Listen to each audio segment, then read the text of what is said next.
الحمدللہ رب العالمین والصلاة والسلام علی سید الانبیاء والمرسلین اما بعد فاعوذ باللہ من الشیطان الرجیم بسم اللہ الرحمن الرحیم۔ الحمدللہ ہمارے 20واں سپارے میں سورہ قصص چل رہی تھی اور اس میں تقریباً 7 آیات کی تفسیر مکمل ہو چکی تھی، اور اس میں حضرت موسیٰ علیہ السلام کے بچپن کا وہ واقعہ ذکر کیا جا رہا ہے کہ جس میں موسیٰ علیہ السلام فرعون کے شر کی وجہ سے آپ کی والدہ کے عمل سے دریا میں ڈالے گئے، اور پھر آپ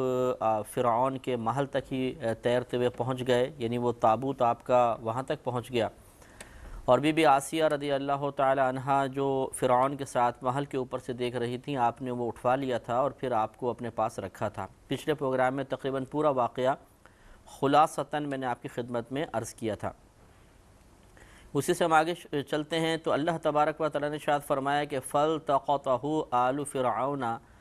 تو اسے اٹھا لیا فرعون کے گھر والوں نے، یعنی حضرت موسیٰ علیہ السلام کو فرعون کے گھر والوں نے اٹھا لیا، لِيَكُونَ لَهُمْ عَدُوًّا وَحَزَنًا، تاکہ وہ ان کا دشمن ہو جائے اور ان پر باعث غم ہو۔ یعنی یہ اللہ تعالیٰ نے اپنے ارادے کا اظہار فرمایا کہ اللہ کی مشیت یہی تھی کہ حضرت موسیٰ علیہ السلام کی کچھ عرصہ پرورش اس محل میں ہو، پھر یہ اپنی والدہ کی طرف لوٹا دیے جائیں، لیکن کفالت مکمل طور پہ فرعون کی جانب سے ہوتی رہے۔ اس سے معلوم یہ ہوا کہ اصل پالنے والی ذات، انعامات عطا فرمانے والی ذات تو اللہ تبارک و تعالیٰ کی ہے، لیکن وہ جب چاہے اپنے کسی بھی بندے کو کسی بھی سبب اور ذریعے سے پروان چڑھا سکتا ہے۔ تمام چیزیں اللہ تبارک و تعالیٰ کی ہیں، اور فرعون جو خدائی کا دعویٰ کرنے والا تھا، جیسے میں نے آپ کو پچھلے دفعہ بتایا تھا کہ جب ابھی آگے آئے گا بھی کہ موسیٰ علیہ السلام کی والدہ نے پھر آپ کو بعد میں دودھ پلایا تھا، اور فرعون ہر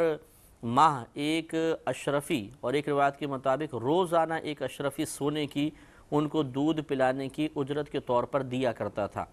تو یہ اللہ تبارک و تعالیٰ کی حکمت ہے اور اس کی قدرت کی وسعت کی دلیل ہے کہ وہ اگر چاہے تو اپنے دشمنوں سے بھی کسی دین کی خدمت لے سکتا ہے، اپنے نیک بندوں کی خدمت کا کام لے سکتا ہے، اسے روکنے والا کوئی بھی نہیں ہے۔ تو اس اعتبار سے اللہ نے ارشاد فرمایا کہ موسیٰ علیہ السلام چونکہ بڑے ہوں گے، پھر تبلیغ دین فرمائیں گے اور فرعون کے زوال کا سبب بنیں گے، اس لیے یہ آپ کو فرعون کا دشمن بھی قرار دیا اور اس کے لیے باعث غم بھی قرار دیا۔ تو اسے اٹھا لیا فرعون کے گھر والوں نے کہ وہ ان کا دشمن اور ان پر باعث غم ہو جائے مشیت الہی کے تحت۔ ان فرعون و حامان و جنودہما کانوا خاطئین، بے شک فرعون اور حامان یعنی اس کا جو وزیر تھا، اور ان دونوں کے لشکر خطا کار تھے، خطا پر تھے۔ تو اللہ تبارک و تعالی ہر خطا کار کو ایک ہدایت کا موقع ضرور عطا فرماتا ہے، اس کے لیے اسباب مہیا کر دیتا ہے، وہ پھر بھی اپنے خطا کے ساتھ چمٹا رہے تو پھر وہ مستحق سزا یقیناً ہوتا ہے۔ وقالت امرأۃ فرعون، اور فرعون کی زوجہ نے کہا، قرۃ عین لی ولک، یہ بچہ میری اور تیری آنکھوں کی ٹھنڈک ہے، لا تقتلوہ، اسے قتل نہ کرو۔ یہ وہی اشارہ ہے اس حصے کی طرف کہ جب اس بچے کو اٹھا کے اوپر لایا گیا تو فرعون کے درباریوں نے پھر اس کو مشورہ دیا کہ کہیں ایسا نہ ہو کہ یہ وہی بچہ ہو کہ جس کے بارے میں خواب میں تعبیر کے آپ کو نظر آیا کہ وہ باعث زوال حکومت بنے گا اور مصریوں کا یہ بچہ ہو۔ تو اس وقت پھر جیسے میں نے یہ بھی ہم نے ذکر کر دیا تھا کہ بی بی آسیہ رضی اللہ تعالی عنہا نے دلیل دی۔ ایک دلیل تو یہ دی کہ یہ دریا میں بہتا ہوا آیا ہے، کیا پتہ کہ یہ اسی قوم کا ہے، ہو سکتا ہے اس سے پیچھے سے بہتا ہوا آیا ہو۔ دوسری بات یہ کہ موسیٰ علیہ السلام کی پرورش چونکہ بہت تیزی کے ساتھ ہوتی تھی، اور آپ یعنی چند ماہ میں ہی پورے سال سے بھی زیادہ کے محسوس ہوتے تھے، تو آپ نے یہ بھی ایک دلیل پیش کی کہ اگر یہ بچہ یہیں پر پیدا ہوا بھی ہے بالفرض تو اتنا بڑا ہے کہ تمہارے خواب سے بھی پہلے کا ہے، اور معبرین نے جو تعبیر بیان کی ہے وہ تمہارے خواب کے یقیناً بعد اس بچے کی پیدائش ہوگی، لہٰذا اسے قتل نہ کرو۔ آگے کہا کہ عسیٰ ان ینفعنا او نتخذہ ولدا وہم لا یشعرون، شاید یہ ہمیں نفع دے دے۔ انہوں نے عرض کی کہ قریب ہے کہ یہ ہمیں نفع پہنچائے یا ہم اسے بیٹا بنا لیں، لیکن اللہ نے ارشاد فرمایا وہم لا یشعرون،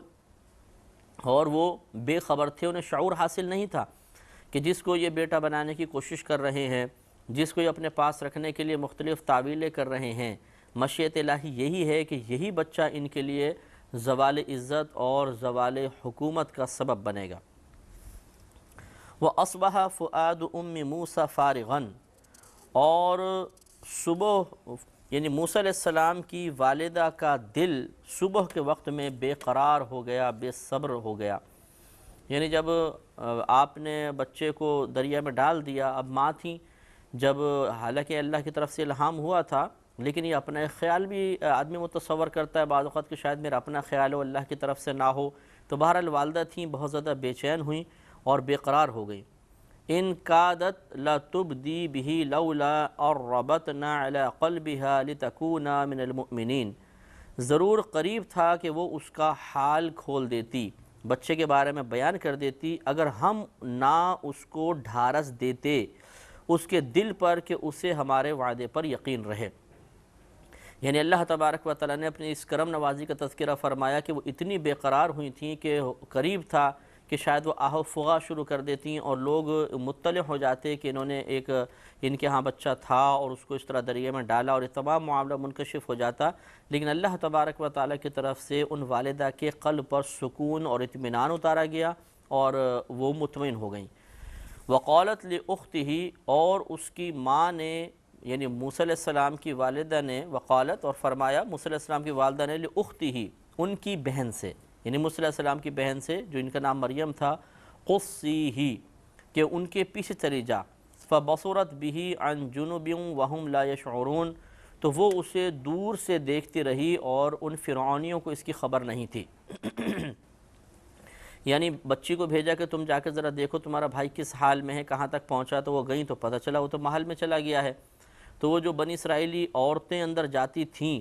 اور محل کی صفائی وغیرہ کرتی تھی، خدمت کرتی تھی، ان کی بہن بھی انہی میں شامل ہو گئی اور دور سے اپنے بھائی کو دیکھا اس نے، لیکن ان لوگوں کو نہیں پتہ تھا کہ یہ ان کی بہن ہے۔ وَحَرَّمْنَا عَلَيْهِ الْمَرَاضِعَ مِن قَبْلُ،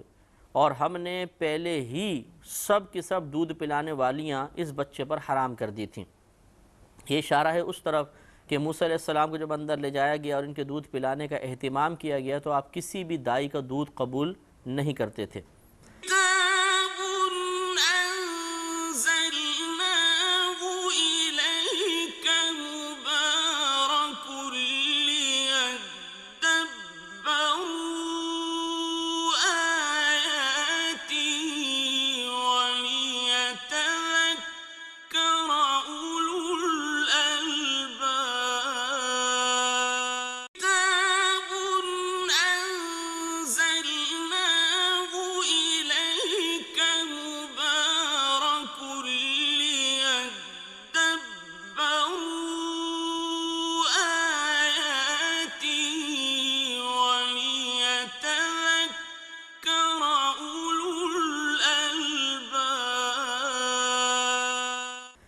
تو ان کی بہن کو یہ ایک موقع ملا اور انہوں نے پھر یہ وہی جیسے یہ بھی عرض کیا تھا کہ آفر کی ان کو کہ اگر آپ چاہیں تو میں ایک خاتون کو جانتی ہوں، ہو سکتا ہے آپ وہ ان کو دودھ پلائیں اور ان کا دودھ قبول کر لیں،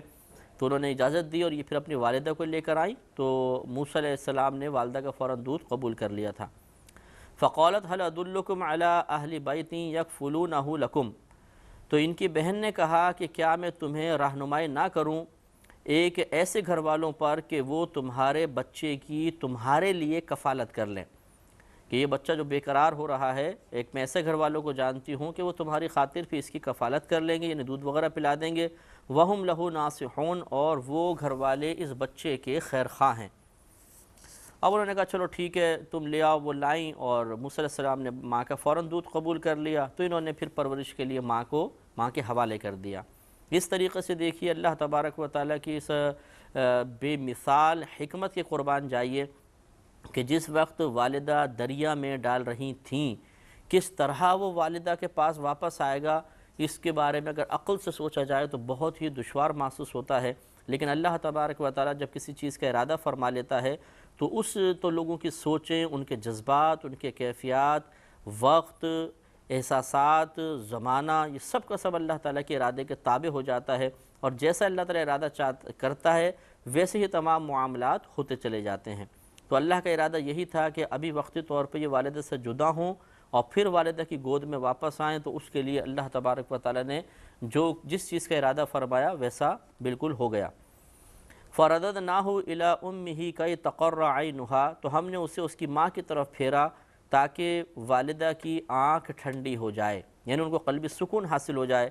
وَلَا تَحْزَنْ، اور وہ غم محسوس نہ کرے، وَلِتَعْلَمَ أَنَّ وَعْدَ اللَّهِ حَقٌّ، اور وہ تاکہ جان لے کہ اللہ تبارک و تعالیٰ کا وعدہ بالکل سچا ہوتا ہے۔ وَلَكِنَّ أَكْثَرَهُمْ لَا يَعْلَمُونَ، اور لیکن اکثر لوگ اس بات کو نہیں جانتے، کامل یقین نہیں رکھتے۔ یعنی اس واقعے پر اللہ تبارک و تعالیٰ نے غور و تفکر کی گویا کہ ہمیں دعوت دی ہے کہ اس کی ماں کا دل ٹھنڈا کیا گیا، اور وجہ یہ ہے تاکہ اس دل کے ٹھنڈا ہونے کے بعد ان کی ماں پر اچھی طریقے سے منکشف ہو جائے کہ اللہ تبارک و تعالیٰ نے واقعی جو الہام فرمایا تھا، جو وعدہ فرمایا تھا، وہ ضرور پورا ہوا، اور اللہ تعالیٰ اپنے وعدے کے خلاف نہیں کرتا۔ اور اس واقعے کو بیان کر کے یہ اب ہمیں سمجھایا جا رہا ہے کہ ہم اللہ کے وعدوں پر یقین رکھیں۔ اور اللہ تعالیٰ کے وعدے دو طرح کے ہیں، ایک جو قرآن پاک میں بیان کر دیے گئے، قرآن یعنی وحی مطلوب کے ذریعے، اور دوسرا نبی کریم صلی اللہ علیہ وسلم کے زبان اقدس سے بیان کروا دیے گئے، یعنی حدیث جو وحی غیر مطلوب کہلاتی ہے۔ ہمیں ان میں موجود اللہ تبارک و تعالیٰ کے وعدوں کا بالکل یقین رکھنا چاہیے، کیونکہ اللہ تعالیٰ نے یہاں پہ بیان نہ بھی کیا ہوتا تب بھی اللہ تعالیٰ کی شان کے خلاف تھا کہ وہ وعدہ خلافی کرتا، تو اللہ نے جا بجا قرآن عظیم میں ارشاد فرمایا، مثلا لا تبدیل لکلمات اللہ، اللہ کے کلمات کبھی بدلتے نہیں ہیں، لا مبدل لکلمات اللہ، اللہ تعالیٰ کے کلمات کو کوئی بدلنے والا نہیں ہے۔ اور پھر جیسے یہاں فرمایا کہ ان وعد اللہ حق، بے شک اللہ تبارک و تعالیٰ کا وعدہ حق ہوتا ہے، سچ ہوتا ہے۔ تو ہمیں بھی غور یہ کرنا چاہیے کہ اللہ تعالیٰ نے میدان محشر میں جو انعامات کا تذکرہ فرمایا، پھر پل صراط پر، پھر جنت کے اندر جو نعمتوں کے وعدے ہیں وہ یقیناً حق ہیں، سچ ہیں، تو ان وعدوں پر ہمیں بھی یقین رکھنا چاہیے اور ان کے تقاضوں کے مطابق عمل کرنے کی کوشش کرنی چاہیے۔ وَلَمَّا بَلَغَ أَشُدَّهُ وَاسْتَوَىٰ، اور جب وہ اپنی جوانی کو پہنچا اور پورے زور پر آ گیا، اور یہ عمر ہے تقریباً 30 سال کی، کہ 30 سال میں آدمی جوان ہوتا ہے۔ ہمارے یہاں سمجھتے ہیں کہ 30 سال کے بعد عمر ڈھل رہی ہے، حالانکہ 30 سے 40 سال انسان کی جوانی کی عمر ہوتی ہے، 20 سے 30 سال یہ نوجوانی کی عمر ہوتی ہے، اور 10 سے 20 سال تقریباً یہ لڑکپن کی عمر ہوتی ہے، اس سے نیچے بچپن ہوتا ہے۔ تو یہ 30 سے 40 سال میں انسان کی عقل بھی انتہائی کامل ہو جاتی ہے، بہت حد تک کامل ہو جاتی ہے، اور 40 سال تک تو بہت ہی کامل ہو جاتی ہے، اور یہ جوانی کا دور ہے۔ اور یہ اس کو اللہ تبارک و تعالیٰ نے ارشاد فرمایا وَلَمَّا بَلَغَ أَشُدَّهُ وَاسْتَوَىٰ، اور جب وہ اپنی جوانی کو پہنچا اور پورے زور پر آ گیا، یعنی اس کے اعضاء وغیرہ سب بہت مضبوط ہو گئے، آتَيْنَاهُ حُكْمًا وَعِلْمًا، تو ہم نے اسے یعنی موسیٰ علیہ السلام کو حکم اور علم عطا فرمایا، یعنی آپ کو جو نبوت کا فیصلہ آپ کے لیے ہو چکا تھا باقاعدہ اس سے سرفراز فرمایا، آپ کو علم عطا فرمایا، یا اس سے مراد ہے کہ آپ کو حکمت اور دانائی اور علوم لدنیہ عطا فرمائے۔ وَكَذَلِكَ نَجْزِي الْمُحْسِنِينَ، اور ہم نیکی کرنے والوں کو ایسا ہی بدلہ دیا کرتے ہیں۔ تو چونکہ ہر نبی خطا سے معصوم ہوتا ہے، صغیرہ کبیرہ گناہوں سے وہ دور ہوتے ہیں، تو اللہ تبارک و تعالی جب نبی کو نبوت یعنی ارادہ تو ازلی ہوتا ہے، جب ان کے لیے نبوت کا باقاعدہ اعلان کا فیصلہ فرما دیتا ہے، اس سے پہلے انہیں درجات ولایت طے کرنے کی توفیق عطا فرماتا ہے۔ وہ نیک اعمال کرتے ہیں، عبادت کرتے رہتے ہیں، اور ہر قسم کے ظاہری جتنے بھی نفسانی تقاضے ہو سکتے ہیں ان سے محفوظ رہتے ہیں، تو وہ بارگاہ الہی میں ان کے درجات بلند ہوتے رہتے ہیں۔ پھر ولایت کے جب تمام درجات وہ مکمل کر لیتے ہیں، اس کے بعد انہیں اعلان نبوت کی اجازت دے دی جاتی ہے۔ تو وَكَذَلِكَ نَجْزِي الْمُحْسِنِينَ، ہم ایسا ہی بدلہ دیتے ہیں نیک عمل کرنے والوں کو۔ اب آگے جو واقعہ بیان ہوا وہ یہ ہے کہ جیسے کہ آپ کو شروع میں ہم نے عرض کیا تھا کہ حضرت موسیٰ علیہ السلام کی قوم بنی اسرائیل کہلاتی تھی، یہ اولاد یعقوب میں سے تھے، اور فرعون جو تھے یہ قبطی قوم کہلاتی تھی۔ یہ انہوں نے بنی اسرائیل کو زبردستی اپنا ماتحت بنا لیا تھا اور ان سے زبردستی غلامی کا کام لیتے تھے۔ تو ایک مرتبہ موسیٰ علیہ السلام شہر میں داخل ہوئے تو وہاں پر ایک قبطی اور ایک بنی اسرائیلی کے اندر جھگڑا ہو رہا تھا۔ قبطی زیادہ بوجھ اٹھوانے کی کوشش کر رہا تھا، اجرت کم دے رہا تھا، اور بنی اسرائیلی اس کے جواب میں فریاد کر رہا تھا۔ جب موسیٰ علیہ السلام وہاں سے گزرے